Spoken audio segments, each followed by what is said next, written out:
This is Nerd Hat. This is Nerd Hat. This is Nerd Hat. Hey, little babies. Nerds. Little nerdettes. And assorted otakus. I don't think we have any young children listening. Oh, you never know. You should stop. If you're a child, you need to stop right now. Look, this is not for you. This will bore you to tears. No, it's very interesting, but this is not for you. This is mean, for you. No. Most of what we talk about is it's fairly clean, but yeah, it is not fairly clean. There is some adult content. Pick a stop what you're doing, child. Pick a podcast that is age appropriate. You know what you know. Don't do it. Don't do it, buddy. And when I was a kid, I listened to some shows that were supposed to be for parents. Well, look how that turned out. I mean, I don't know. I was curious. I think my favorites were the episodes where they talked about sex, because I was very curious. It's fascinating. About sex. In conclusion, child, look, if you're listening to this, if you're a teenager, who the fuck cares? And these were like Christian talk shows. If you're a child, if you're under the age of 12, please do something different. Do something different. Go do something. I don't think we different. need to worry much. Our primary audience has always been 35 to 44-year-old men. Oh, well.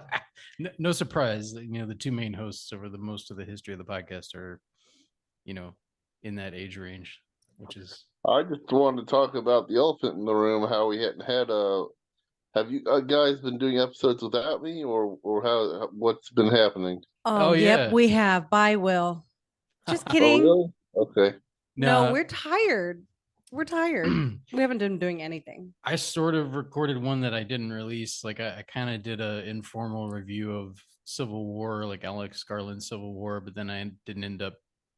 I could still post it as a bonus episode. I just haven't bothered.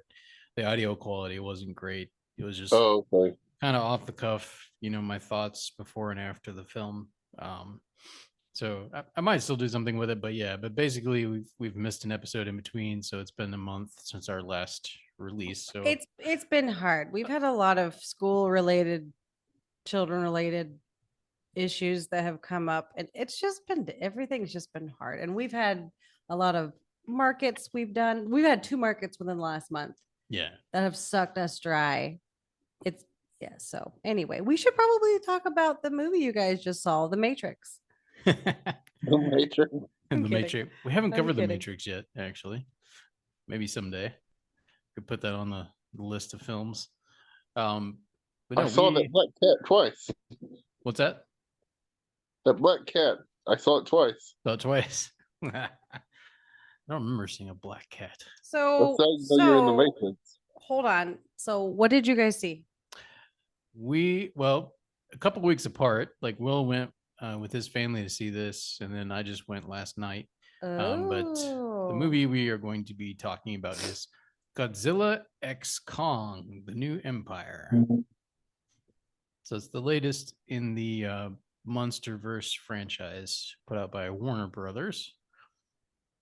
And since it connects to Godzilla, Will, you're always going to go see the Godzilla movie, right? For the most part, yeah. Yeah, maybe not necessarily in theaters, but at some point you will see it. Although I imagine the one you can do without those probably the 2000 American version, or is it 98? Matthew Broderick, may he rest in peace. No, he's still alive. Yeah, what's he I doing? bet you wish that movie was dead, though, don't you?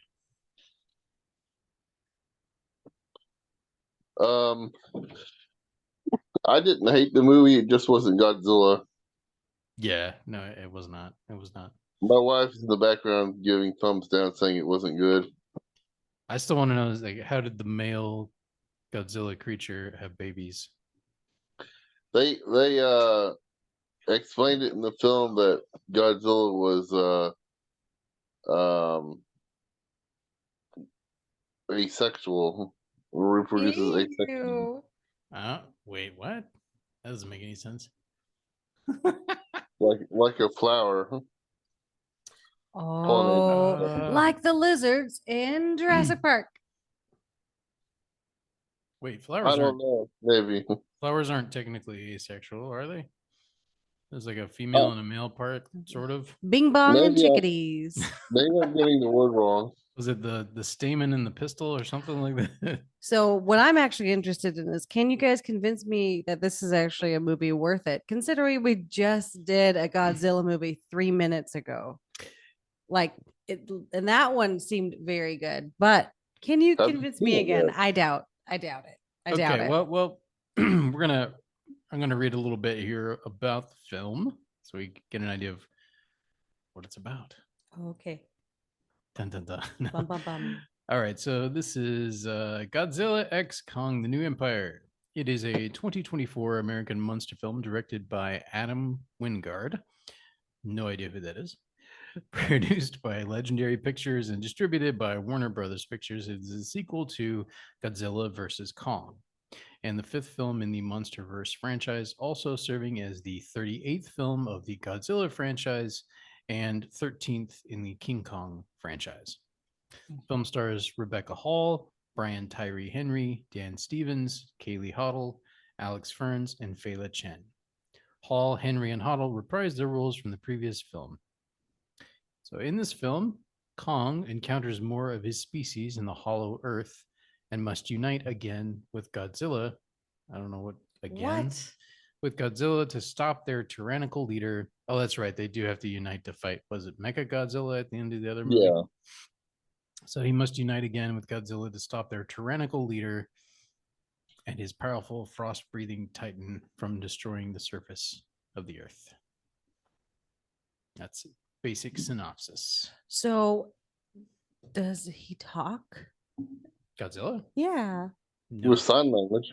It made it sound like Godzilla doesn't talk. this was a, You say King Kong or Godzilla? I don't eat both of them. It made it look like it was like they were, going on an adventure. Yeah, Kong can talk through sign language. Oh, okay. They established that, was it the last movie or the movie before last? I'm trying to The remember last that. movie. Okay. There's a little girl who's the last of the Iwi people who lives on Skull Island. And she is able to, she also has doesn't she have some kind of psychic connection to Kong on some level? I think so. And is also able, face to face, can communicate with him through sign language. I'm guessing probably because it's an American movie that they speak American Sign Language, even though that wouldn't make any sense in real life. Not that this is anything remotely resembling a realistic movie, and it's not supposed to be. It's not supposed to be. But yeah, Kong obviously is massive. How massive? How big are we talking? Did you ever see the Peter Jackson King Kong film? Does a bear crap in the woods? Did you see it? Yes. Okay. Yes. So, yeah, similar scale. I make myself laugh. Similar scale to that Kong. I think they've kept his scale relatively consistent over the course of the various movies. But yeah, in this one, and it's been a while since I've seen Godzilla versus Kong, but I have some big memory of them sending him down to Hollow Earth. I guess, because it's where he was originally from, if I remember correctly. And this movie opens up with him there in Hollow Earth, and we learn through a little bit of exposition with the human characters, some of whom are down there in Hollow Earth observing Kong as well as other life forms there in Hollow Earth. So basically, it's like the inside of the Earth, which makes sense, right? Called Hollow Earth. There's this whole ancient ecosystem down there, and there's portals you can get, into and out of Hollow Earth that like Kong can get in and out, and Godzilla. I guess originally, I'm trying to remember if they addressed that in the last film, if he originally came out of one of those portals at some point, if he was from Hollow Earth originally. I missed something. Is this our planet? Yeah, it's supposed to be Earth. Oh, okay. So like the Titans, these big monsters, that like Godzilla and Kong, or those that fight with them. I think the idea is that they all populated Hollow Earth at some point, and then some of them sometimes come up to the surface or have gotten loose on the surface. The house is And getting too small for the offspring. havoc. I get it. I get it. Kong has been living on Skull Island since at least the 70s, but probably before that, because I know they have the Kong Skull Island movie with Samuel L. Jackson and all that, and that takes place back in the 70s. And I think he'd been there a while before that. This isn't the one with this is not the same Kong with Peter Jackson. No, and this is not. That was an independent movie all on its own. Doesn't have any direct. It was like a reboot of the old classics, King Kongs. Whereas this is like a whole nother thing. It's part of a sort of like their version of like the Marvel verse. Okay. You know what I mean? Like, but for monsters. So Godzilla is connected and Kong is connected, and I think they're doing some other ones too. Yay. So yeah, it's like, I want more Rodan. what's that? I want to see Rodan and Anguirus. Okay. Were they Godzilla monsters? Yeah, we saw Rodan in Godzilla King of the Monsters, but Anguirus has not been seen in the MonsterVerse yet. Okay. They're probably saving that for one of the other sequels, I guess. I guess so. And we do see, well, probably the biggest one we see in this film is Mothra. Now I don't know much about Mothra, like from the Japanese films. I know all the things about Mothra. Yeah. Do you want to fill us in on Mothra? Except for Mothra's solo films, I'm a little on that, a little loose, but from all the Godzilla films, Mothra is an insect goddess that comes from an island somewhere off the coast of Japan, kind of like King Kong, where she is worshipped by a bunch of natives, including two fairy. Well, it changes in between continuities. Sometimes it's two fairies that are really tiny. Sometimes they're just two regular women who have psychic powers that psychically can speak to Mothra. And these two characters are usually in the Japanese films the key to getting Mothra to come help. The humans have to talk to the fairies or talk to the psychics, the twins. Mothra has always been a good guy. Oh, it's a guy. Well, A good girl. it is a female monster, but Oh, he means like good guy in the okay. pejorative sense. I get you. Yeah, and hence the name Giant Moth. Yeah, as one might guess. And was she allies with Godzilla in the older films? Like, Her first appearance was in a solo film, but her second appearance was battling Godzilla, where Godzilla was the bad guy. And she's so cute. I'm looking her up. Little bug. Godzilla was the villain for most of his original appearances in the Japanese films, and Mothra was technically the first hero to take Godzilla down. Okay. So it looks like for this film, and we're kind of jumping around the timeline of the movie a little bit. We haven't been going in order necessarily, but it looks like they adapted some of those ideas for this film, but then kind of made it their own thing. Like, yeah, she's apparently living but dormant in Hollow Earth, and I don't know if I didn't catch if she was like worshipped by the Iwi or just that they were like her caretakers somehow. But she's dormant, but apparently for some reason only the Iwi from Skull Island can communicate with her. Did you catch that? Like that seemed to be what they were saying. I assume that they were worshiping her, but that's based on my previous understanding of the Mothra continuity. Yeah, well, they definitely had iconography down there. Like, so that would make sense. Like, but the human characters from the surface, like a scientist, a couple of scientists, and like a Titan veterinarian, like somebody who helps to take care of the giant Titans. Like, he's introduced in the movie. He's played by Dan Stevens. Who? What? Hold on. What's a Titan? So the Titans are the big monsters, like Kong, Godzilla. They're all Oh, Mothra. They're It's called the English. Titans. It's the English word for kaiju. for what? Kaiju. Kaiju. I That's the don't know. Japanese word for giant monster. Oh, okay. Big effing monster. Kaiju.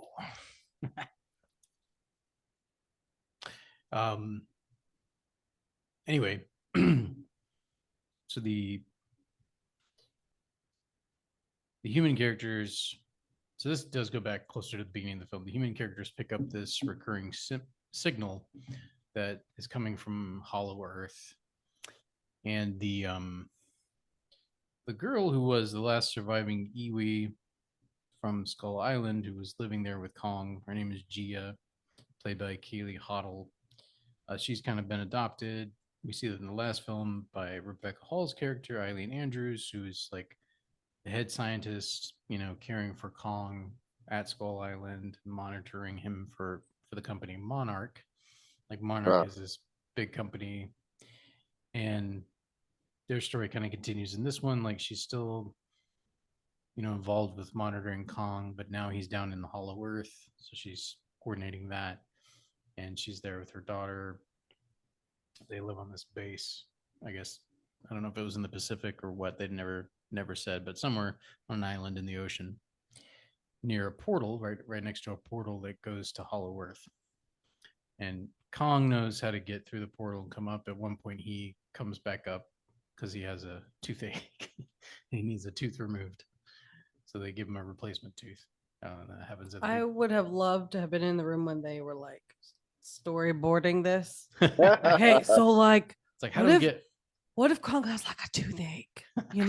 Let's humanize him a little bit. Give him a He toothache. was like, oh. Do that again. That was awesome. Yeah. Yeah. Should do that more often. Yeah, well, he's killed these like wolf-like creatures that he has to fight in his first scene of the movie. And he's trying to eat one of them later, and his tooth hurts. Ew, oh, he's a carnivore?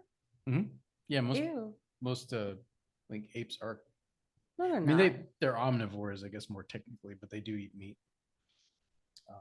Well, just Chimpanzees on that do, fact, apes I do. am not watching it because that's not scientifically accurate. So I'm just not gonna. I'm pretty sure it is, I'm, but I'm kidding, babe. I'm kidding. But King Kong giant or apes aren't. Kong, there's this really cool scene where he rips one of the wolves in half over his head, just lets all the guts and bowels, That is cool. It's like blood splatter all green- over him. Got me green- at guts.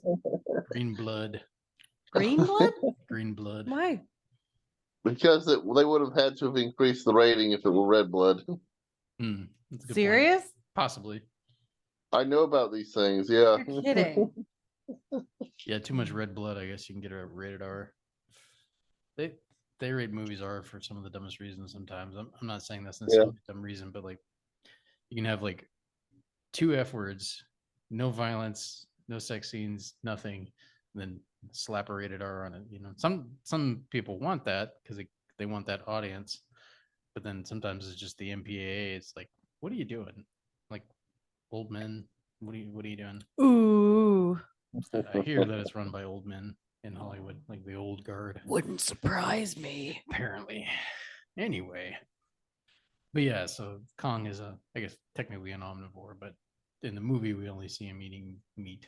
So he comes up to get his tooth yanked. Yeah, and that's where we're introduced to the character of Trapper, who's played by Dan Stevens of Downton Abbey fame and Beauty and the Beast and all that. Oh, the blonde man with the blue Yeah. eyes. Okay. Yeah, and he's supposed to be a little bit of comic relief somewhat. He's kind of like that dashing And Dork. the dashing, capable idiot. Like, Okay. yeah, he's not stupid, but he's a little bit goofy. That sounds like a really good shirt. Capable idiot. Yeah. I'm a capable idiot. Yeah, he wears like a Hawaiian shirt the whole time. And but he's basically he's carved out a niche as a veterinarian who caters to the Titans specifically, mostly Kong. I guess like that was like, who else is he taking care of other than Kong? I want to know. Like Godzilla, like I that know. that part wasn't clear. It's like, What Titan allows him to work on him like that? yeah, other than Kong, like who else would? Yeah, it's like you have one patient basically. Maybe he's just like the one guy they call when Kong needs help. And he does other big animals or something, elephants, whatnot. Who knows? But anyway, so yeah, that's how. And Godzilla. So the signal that they pick up, Godzilla has also heard it, or something similar to it, and Godzilla is on the move, and they're worried that he may be heading for Hollow Earth, and they're worried that he'll run into Kong because they had a big knockdown, drag out fight in the last film, even though they did have to kind of team up at the end to defeat a robotic Godzilla, Mecha Godzilla. Same universe? Yeah, same universe. This is a sequel to that. But they're worried that he and Kong will have another fight and like lay waste to some city or something. So they're concerned about what's happening there, and Godzilla's like charging up. He like drinks a nuclear power plant basically and charges up. Yeah. Interesting. And then kills another like an undersea titan that has a bunch of energy and absorbs all of her energy.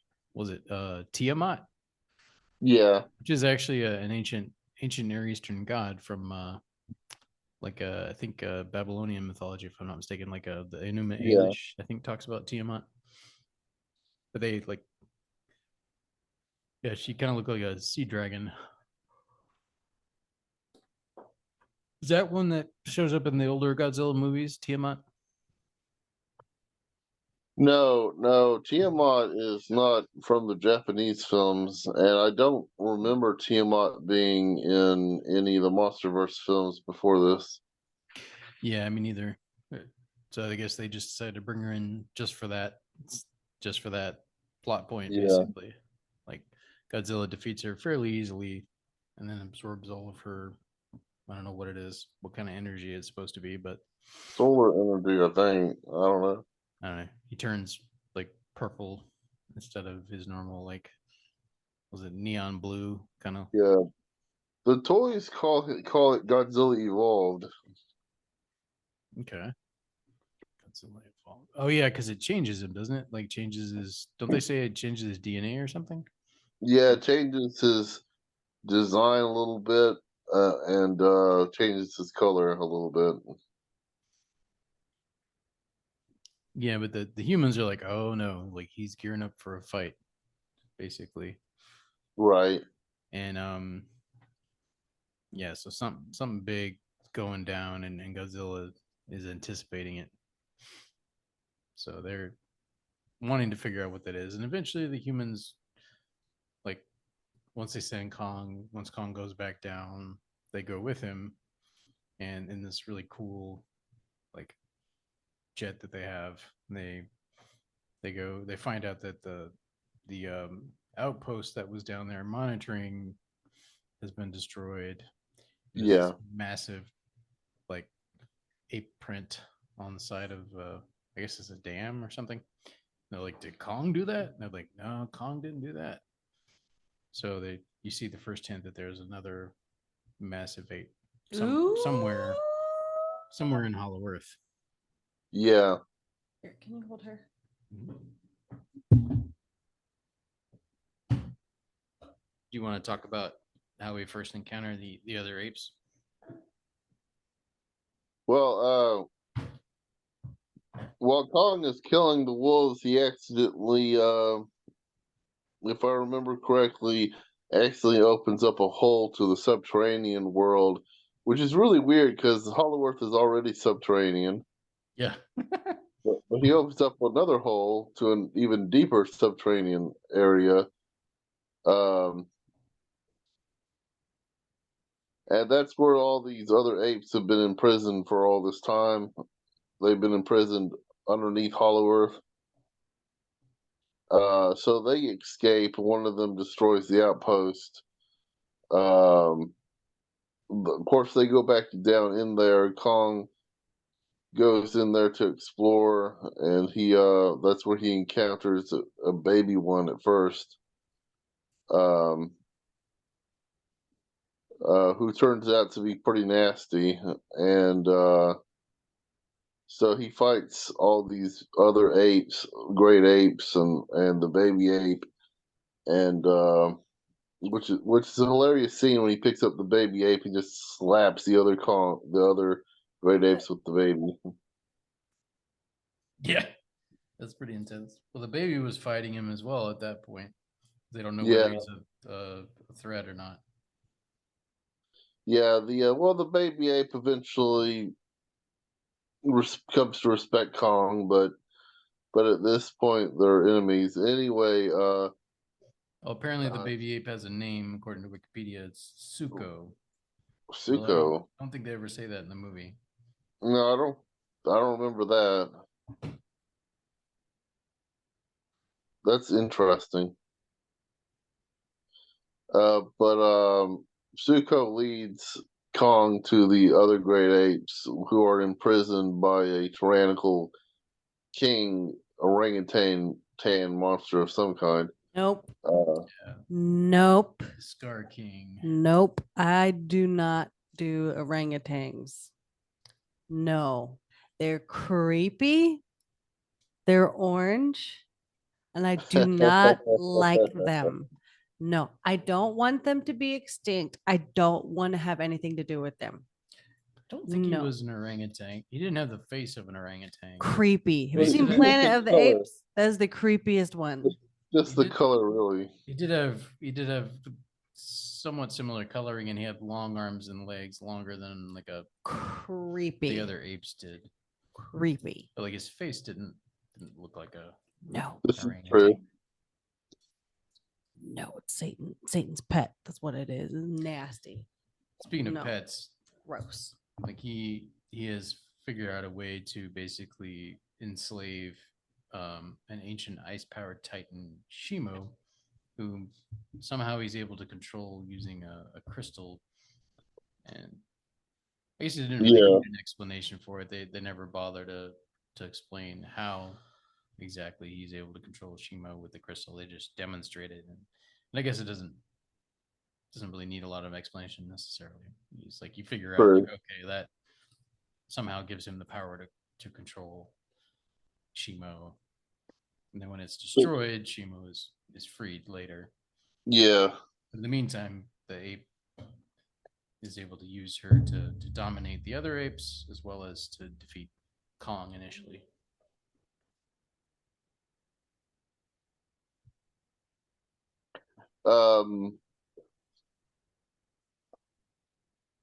And we're jumping around here and there, but since we know that eventually they do defeat the Scar King, I find it interesting that we've been calling Kong in the MonsterVerse just Kong from here on out.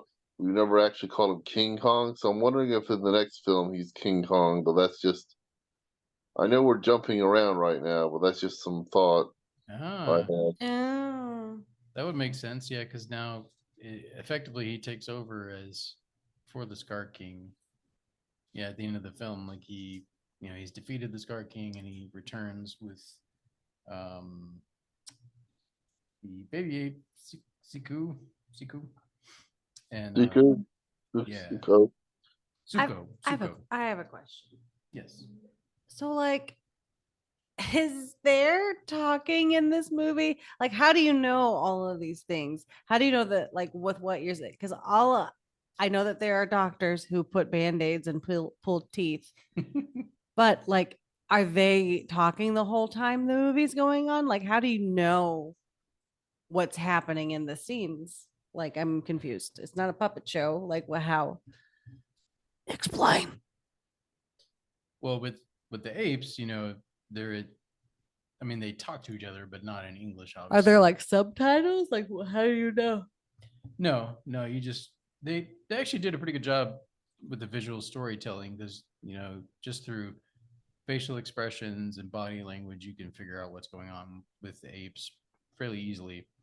It's not that hard, but then you do also, it does go back and forth with the human characters who talk about some of it, or so I feel like it did a pretty good job balancing those two Yeah. worlds, like between the human side of the story and then the apes, and then Godzilla in there as well, who at a couple different points in the film decides to take a nap in the Roman Coliseum. Yeah. He just curls down in the Roman Coliseum after a fight. I can't believe the Roman Coliseum was big enough for him. Yeah, that is kind of surprising. It's like, this is a good spot.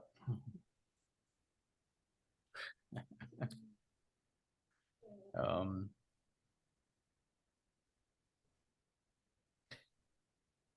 but one thing we haven't talked a whole lot about is when on the human side of the story, like once they get down, once the scientists and the monarch employees, once with Gia, the girl, once they get down there to I wanted to call it Middle Earth, but it's Hollow Earth. Once they get down there to Hollow Earth, they discover an ancient civilization, and it's the Iwi people who were also on Skull Island. And Gia, who's the last remaining Iwi from Skull Island, recognizes the initially, that it's a civilization built by her people, and her adopted mother, the scientist, knows how to read the Iwi language, so she's able to recognize the language and the markings. And eventually they run into the actual people who are still there, and they're essentially, it seems like guardians of some, I guess, crystalline structures, and they have their own technology that's powerful but different than surface technology. And they also are on some level connected to Mothra, and they're the ones we find out that we're sending the signal, and it was a signal asking for help, basically. I guess they're worried about the Scar King getting loose, going back to the surface. He tried to destroy the surface, and didn't they say, wasn't it Godzilla who imprisoned him and the other apes down there? Didn't they say? I think guess so. It was a little confusing because Godzilla he's territorial, but he's not a guardian of humans, as opposed to like the apes, like Kong. Like, I feel like I'd have to rewatch some of the MonsterVerse films just to figure that continuity out. Because in one of the previous films, they talked about Godzilla's ancestors, but in this film, they're just like Godzilla. They don't talk about the ancestors. They're just like, oh, it was Godzilla that did it. But in the last film, they were talking about it was Godzilla's ancestors that fought the Kongs.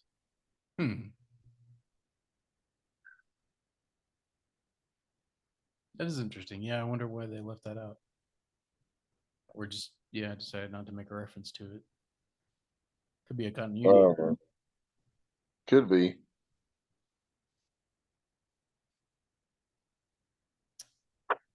All right. Well, we're coming up on 2 minutes on our first section here.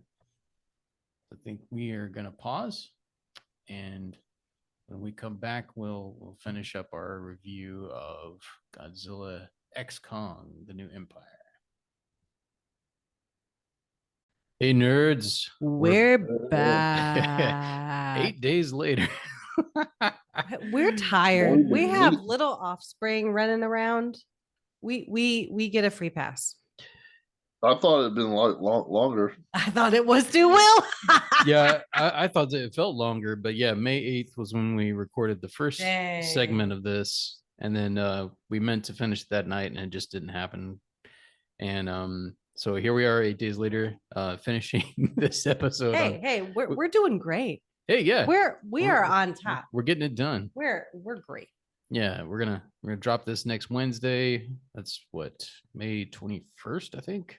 21st, Wow. something like that. Anyway, next Wednesday, which for you that are listening, it'll already be Wednesday or after. So this is a moot point. Anyway, Parents who have kids in school, I'm thinking of you.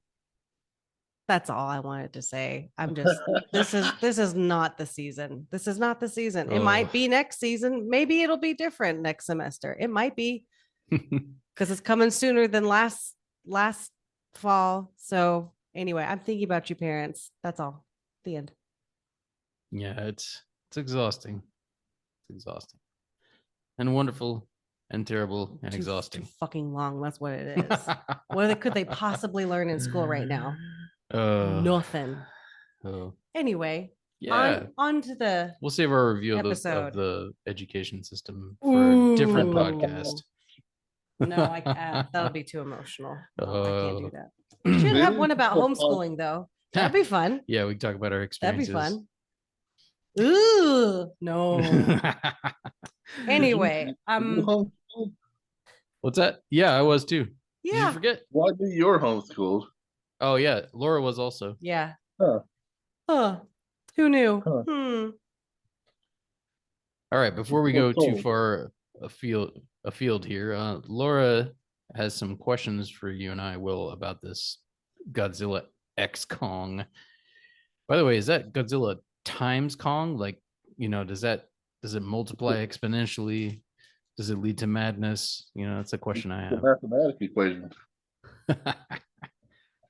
But no, we want to get to her question. So what are your questions? Hey, yeah. So Laura, Godzilla is a big reptile.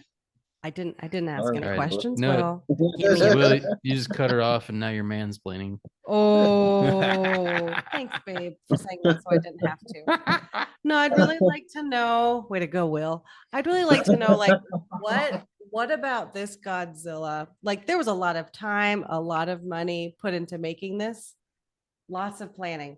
What made this memorable? King Kong. If there was anything memorable, but this movie specifically, what made it memorable? I felt really, really pulled in and attached emotionally when they pulled out his tooth. Oh yeah. When they pulled out the tooth, seriously?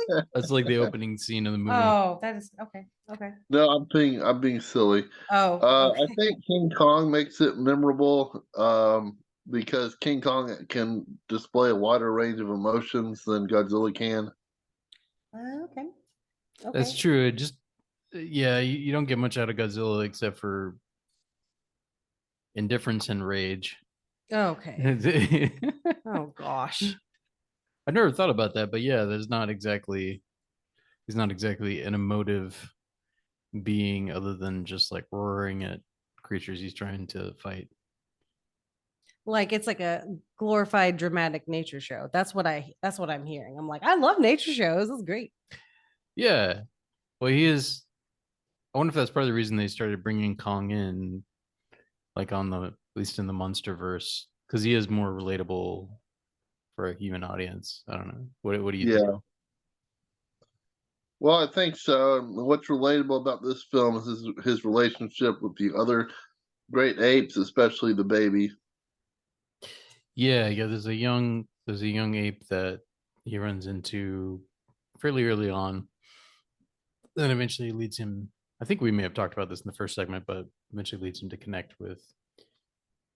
So yeah, I think that was probably the most memorable part for me as well, was like Kong's relationship, because he thought he was alone, and so he had been looking for others of his kind. Wasn't sure if any were left alive there in Hollow Earth, and and he found out that they had been banished by, was it Godzilla himself or one of his ancestors? Well, the movie claimed it was Godzilla, but I assume it was one of his ancestors.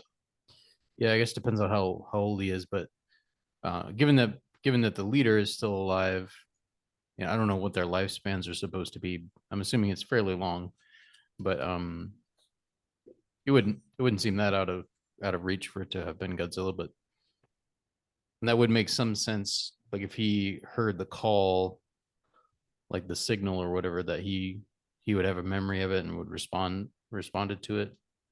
Yeah, that's true though. Was there any character development? That's what gets me in movies. I'm like, I just want to Yeah. know.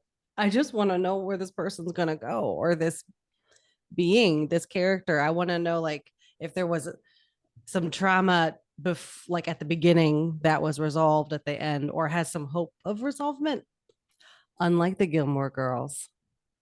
What? Sorry, everyone. Why won't they learn? How come Lorelai and Rory just don't fucking learn? Just grow up. Big children. Big children. It's ridiculous. Different movie, different episode. So, like, was there anything like that if any of the characters? Yes. Well, I mean, we definitely have some character development with the baby Kong, and its relationship to King Kong, but otherwise, the humans have character development. There's character development between the mother and the adopted daughter. Okay. Yeah, it's like the mother has to learn. I don't know if she ever formally adopted her, but it kind of, at the very least, had taken her under her wing because she was the last left of her tribe on Kong Island, on Skull Island. So Eileen Andrews, played by Rebecca Hall, takes in Gia, and like when they find more of her people down in Hollow Earth, Rebecca Hall has to grapple with the possibility of letting Gia go, and she eventually decides that is what is better for Gia. What? It's like, you need to be with your people, Gia. Like, these are your people. But Gia, in the end, after connecting with her people, which is obviously very meaningful for her, in the end, she still wants to remain with Eileen. Oh. So they both go through some change, and I guess you could call it growth, but definitely Okay. development. Yeah. Yeah. Okay. Otherwise, there wasn't much development with any of the other characters. Like the two of them were, I guess they're kind of the emotional core of the film as far as the human characters are concerned. And then obviously Kong and baby Kong Baby Kong. would be the emotional core, I guess, on the ape side. I guess it's fair to say. Yeah, baby Kong has a name. I just can't remember it right now. Oh yeah, I can't think of it either. Let's just call no. Let's call it Baby Kong. Yeah, baby We're Kong. already this far, and we already know exactly what you're talking about. Kong and baby Kong. Yeah, it's perfect. Kong, baby It's Kong, perfect. and Scarface. Serious?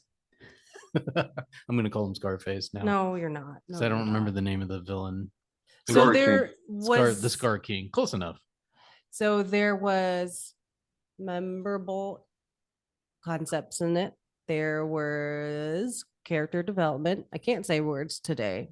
Pardon me, everyone.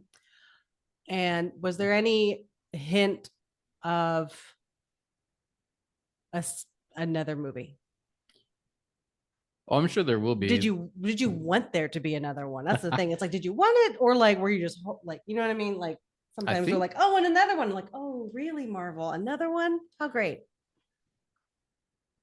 Well, I'd like Godzilla to fight Mecha Ghidorah. I'd like to see Rodan again. I'm not really sure what else they can do in the MonsterVerse. I know they're doing the TV series on Apple TV. Oh yeah, Monarch. It was called. Yeah. Yeah. Yeah, I haven't seen any of that. Cool. Okay. All right. I mean, I think they've used all the classic monsters at this point. When I say all the classic monsters, I mean all the important ones. Obviously, there are a lot they haven't used, but But they've used the important ones. They've used Godzilla, Mothra, King Kong, Rodan. So I'm not really sure. In Ghidorah, I'm not really sure what they could do next. Wait, so there wasn't clues to another movie afterwards. No. I mean, I think I heard somewhere that they've already greenlit the next one in this series, but What does greenlit mean? means like typically like movies like this that are, I don't know if serialized is the right word, but like they're part of like a broader canon, or they've already had several sequels. Sure. Usually the performance of the first couple weekends in the box office, will determine whether they decide to approve the next one, for financial reasons. And this one is done well enough. Speaking of which, that might be a good way to transition. Yeah. So this is something I haven't typically done when we talk about films. I haven't often talked about budget versus box office, like return on investment. I also haven't talked much about other people's ratings of the film. It's usually like Will and I, we always give a rating, but we haven't often shared other perspectives. And that's something I thought we could start doing. But first off, the box office. So this film to date, which I'm trying to remember the release date here, looks like March 29th, I think was the first. Yeah, March 29th was the weekend that it opened. And since then, it has made a total of Oh my $559,135,005. lands. No. What? Um, Is that a lot, or is that okay? That's it's decent. it's decent. Okay. It's solid. It's a solid return on investment. Like domestically, even just domestically, it made enough to recoup its budget. Like according to Wikipedia, it had a budget of between 130 and 150 million. Oh my gosh. And for movies like this that get marketed a lot, the marketing budget can be quite high. Like it could be as much as $50 million. Like it's just ridiculous. So if you factor that in, it's still, even with marketing costs, probably cleared just based on domestic gross alone, which is solid. And then internationally, it did almost 367 million. Oh my gosh. So yeah, good solid return on investment. So I think that by itself would be enough. Like if they were already thinking of doing a sequel, that would be enough to be okay. Let's go for it. This one did well. But like, don't sequels suck? Sometimes, yeah. Like most of the it's pretty darn. They just suck. They just suck. I did every movie in the Not all of series is them. a sequel. Say that again. That's true. Yeah, technically. Wait, say it again. Every movie in the series is a sequel. Every movie in the series is a sequel. No, it's not, Will. No, you can have your cute little laugh all you want. It's not. Well, the first one that came out in 2014, the first in this particular series, you could call that a reboot or remake, maybe, of a sort. Yeah, that's what I'm calling it. It's a reboot of the Godzilla franchise. Yeah, like we're gonna do an American version, in a whole series. Again, this time it's gonna be better. Yeah, I really liked that first one personally, like the 2014 with Bryan Cranston and Aaron Taylor Johnson. Like it was that wasn't Godzilla, that was a giant iguana. You guys, I've only seen the one with Matthew Broderick. Oh, that's the one we're talking about. You're kidding. That was terrible. Guys. Wait, no, I wasn't talking about that. No, it wasn't. No, that one was terrible. Was the American one. No. I'm talking about the first one in this current series. Oh, okay. That started the whole thing off, started the Monsterverse. And that was released in 2014. It was just called Godzilla. And it does an origin story for Godzilla. Who were some of the actors? Bryan Cranston was in it, who's excellent. I know. But like, were there any female actors? Juliette Binoche is in it. She was on Dan in Real Life, like the woman Steve Carell falls in love with him. So she was in it. She plays Bryan Cranston's wife. And then Aaron Taylor Johnson plays his son. And oh shoot. Elizabeth Olsen is also in it. Oh, She plays the wife of Aaron Taylor Johnson's character. So yeah, a pretty solid cast, and I really enjoyed that one. Still thinking of the poor acting with the other one though. That one actually is just fun to watch because it's so bad. Oh, the Matthew Broderick. Yeah, it's so bad. It's so bad. It's It fun was to like fun to rag on. it is. It is though. Yeah. So when I said that we're going to do an American one but make it better this time, I was ripping on the Matthew Broderick one. Okay. Oh, yeah. That's what I thought you meant. Yeah, I haven't seen enough of the Japanese ones to compare the 2014 version with those. How did you feel? Like, did you feel like it compared favorably? Like the one with Bryan Cranston in it? It was definitely different, but it was good. They saved Godzilla for like the climax or something. We didn't really get to see him until the climax. I feel like. I think I saw that one in theaters. I can't remember if I saw it with you, I'm pretty sure. but he looked pretty awesome on the big Yeah. screen. I have to say, I think they did a good job on the CGI on that one, and just Yeah, they did. you felt the scale of him like really well in the theater. Like, yeah, they accomplished that pretty well, I thought, and it had pathos too, because I mean, Bryan Cranston and Juliette Binoche are pretty awesome. What do you mean by pathos? Like you feel attached emotionally. At least I did. You know, I felt connected to the characters. I actually cared about them.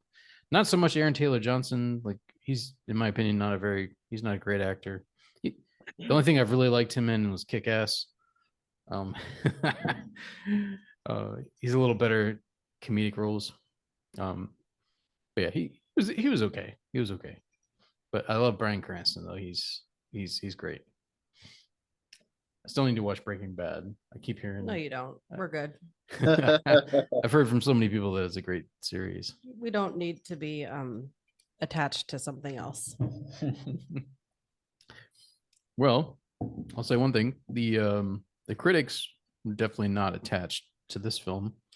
So I'm looking at Rotten Tomatoes here, and so the tomato meter. This one is I don't know if green is like certified rotten, but it's definitely a splat.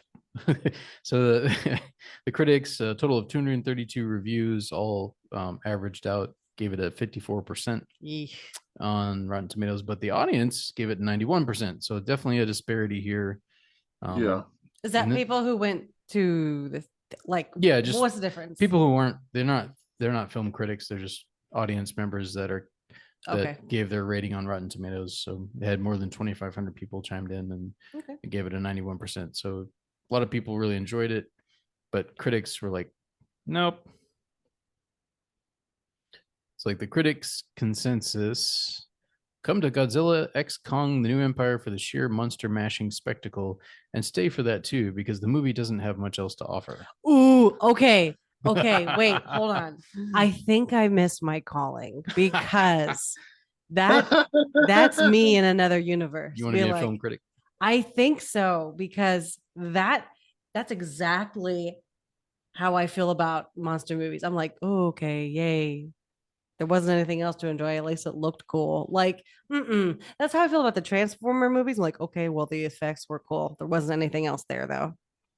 Yeah, not much. Not much. Shia LaBeouf and John Turturro were what I enjoyed the most about those films, outside of just the awesome Transformers. Well, you didn't like the edible brownies and the chihuahuas in love? Oh, the humping chihuahuas. Ew, see, no. Yeah, I could do without that. I loved seeing the Transformers on screen. ILM did an amazing job animating them. Oh, let's not. Anyway, we're not reviewing that movie. Let's not waste our time on that movie. So I'll read a couple of critics' reviews here if I can get it to come up. It's loading. All right, let's see. So John Serba has this to say: the new Empire ranges from ludicrous to downright sloppy, but there's enjoyment to be culled from either extreme. It's moderately satisfying for more forgiving audiences, but non-believers will roll their eyes more than they pump their fists. I missed my calling. I did. I feel like I would be friends with these people. Griffith Schiller from Film Speak says, "This is the kind of Godzilla movie I dreamed of as a 10-year-old boy, brimming with imaginative set pieces, vibrant sets, and bizarre creations. The kind of shit that would inspire a kid to go home and play with their toys." He gives it a B+. Oh, that was kind of a nice review. Yeah, so he's just That like was sweet. his inner child Aw. enjoyed it. Let's see. So Shiraz Faruqi from Cinema Debate says Godzilla X Kong: The New Empire is a throwback to the late Showa era. It's vibrant. Oh, cool. It's vibrant. I'm going to ask you to explain that in a minute because I don't get that reference, but it's vibrant, silly, and action-packed. Suffers from one-dimensional characters and a weak script, but it's all about the action here. Overall, a fun popcorn film. He gives it 3 out of 5. So what's the Showa era? Well, other than an era that's really old, I don't remember. Let okay. me look it up right quick. While you're doing that, Tony Baker from Tony Baker Comedy has this to say: "Listen, sometimes you just got to turn your brain off and just go and enjoy some ridiculousness." 3.5 out of 5. I'm sorry. Where do these people get this job? Because is this a degree? Well, Is some of this these, a like these are just men? Seem like men are just like sitting back going shit. Post like that. Like how do they get to where they are? I want to know. some of these are They get bloggers. paid to crap on things. They Some of get them, paid. I crap on things daily. Why can't I get paid? well, Will and I've been reviewing this for 2 years. We've been trying to get paid for doing it. We've been reviewing movies. Oh my goodness. Which is Basically, nice. some critics. We got paid a little bit. So the Showa era would be the first era of Godzilla films from the original 1950 film. I think it was 54, Mhm. up until the late 70s. That would be the Showa era.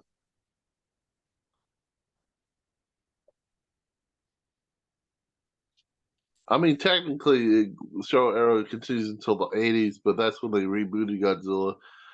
And I personally, well, since that's a different continuity, I separate it in my mind. So basically, they're saying that this film reminded them of the original Godzilla films that were fun and kid friendly. Let's see. I'm going to read a couple of audience reviews here. Let's see. Okay, here's a couple positive ones to balance out our negative critics. Jacob N says, "Cool movie, but it's more Godzilla and King Kong versus big things. 4.5 stars." Jeff B says, "Thrilling and exciting. This is the movie where most liberties have been taken regarding the source material. However, its ambitious special effects make it exciting the whole time. While it can be silly at times, its strong portrayal of Godzilla, Kong, and the antagonist make it an action-packed and thrilling adventure. Comparing it to older legendary Godzilla movies where the action happened off screen, hidden behind a plane, or during a storm at night, in this movie, we see the monsters presented proudly front and center in clear shots that let you enjoy all the action from the front seat. Recommended for everyone who wants to have a good time." Aw, that sounds like you wrote it, babe. Are you just reading your own comment? No, I'm not. kidding. Yeah, from That what I was so understand, sweet. for the critics reviews, like you can Will and I could technically become Rotten Tomatoes critics, but you have to have at least 100 podcast ratings on Apple Podcasts before you can enter that pantheon. I learned this from the Film Flamers, who have been trying to get to that level, and they're getting very close. They're like at 98 or 97 reviews. That reminds me, I need to give them a review. What's next on the agenda for this movie that you guys have seen and I have not? Yeah, so we got 6 minutes left here. So want to give our final thoughts? Will, you want to go first and give your rating as well? I give it a 3 out of 5. The reason why is because it's a good, solid, fun Godzilla film, but it doesn't compare to movies like Godzilla -1. So I need to give movies like Godzilla -1 their rightful place in our ratings. Did I say stars? I meant nerd hats. Nerd hats, yeah. I don't think you said either one, but I knew you meant nerd hats either I way. think you need to leave, Will. I think you need This to walk out of the room right now because we don't have podcast is not we don't star have hats, that it's kind nerd of hats. shenanigans here. Get out. You're good, buddy. You're great. I was like, I've been here longer than you. You That's get out. No. very true. That's very true. Okay, so 3 out of 5. Did you have any other thoughts you wanted to share about the film as we finish up? Not with only 5 minutes left. Okay. All right. So I think I concur with your rating. I was comparing it in terms of like quality and quality of plot, all the things that we normally consider. I was comparing it to the first movie we reviewed this season. That was Aquaman. Gave that one a 3. Oh, boo! Aquaman. Aquaman. Well, the newer Aquaman. Boo! Uh, So bad. You So You bad. haven't seen it yet. I listened to this podcast about it. I was a part of that. That was plenty. It was so bad. So like you spent so much money. So much money. It doesn't make any sense. If you have that much money, how dare you not make a good movie? No. No. I'm sorry. You go ahead. So I would bump this one a little lower than that. I gave that one 3.25, which might have been a little generous, but I'm going to give this one a 3 because I'll be honest, the special effects in Aquaman were definitely better than they were in Godzilla. Like these were not, they weren't crisp enough. I don't know if it was a resolution problem or what, but yeah, it wasn't as, the CGI was not as good as I'd like. But yeah, otherwise it's very comparable in terms of like level of humor, character development, plot cohesiveness, that kind of thing. But yeah, I would say 3 out of 5 nerd hats. I enjoyed it, and it fleshed out some things about the universe that I found interesting. I think my favorite parts were probably when you find the Iwi people down in the Hollow Earth. I think that was pretty cool. I'm always a sucker for like, even if it's a fictional one, like ancient civilizations and they have like secrets and rituals and things, like Indiana Jones type stuff. I like that kind of nice. shit. Yeah. So that was probably my favorite part of the film, was getting to see the Iwi people, that have been down there, undiscovered country of the Hollow Earth. So, Laura, would you see it? I would not see it in the theater. Absolutely not. I would knit or fold laundry while it was in the background. Just because I'm like semi curious about the development and baby Kong. That kind of sounds cute. I would give it 2.5 nerd hats. But that might be really generous. Based on what you've heard. Based on what I've heard, I'd be like, I won't go to the theater. I won't sit in a slimy chair for this movie. But I kind of want to see Baby Kong. I want to see the people, and I want to see the center of the earth. So yeah. I think that's fair. It's so much better than Aquaman. I haven't even seen it. I know it's better. It's so much better. All right. That's it. That's it for me. I will say I did care more about Kong. I had more of an emotional attachment to Kong than I had to Arthur in Aquaman, and that is kind of sad. I don't know what that says about Jason Momoa's acting skills, or if that says more about the writing and directing in that film. But yeah, we can do both. I had a little more of attachment to Kong, I have to say, which is kind of sad. Anyway, all right. Well, cool. This was fun, guys. Yeah. Well, look at us. I'm glad we got around to wrapping this up. We're doing great. And so yeah, this will drop next Wednesday, and then we'll have another episode in a couple weeks after that. Get excited. Be excited. So yeah, and in the meantime, check out our new cover art. up on our social medias and reach out, connect to us, let us know what you think of our episodes, what you think of the films that we've reviewed, etc. So yeah, hit us up. All right, nerds. Until Awesome. next time. Live long and prosper. Blim blam.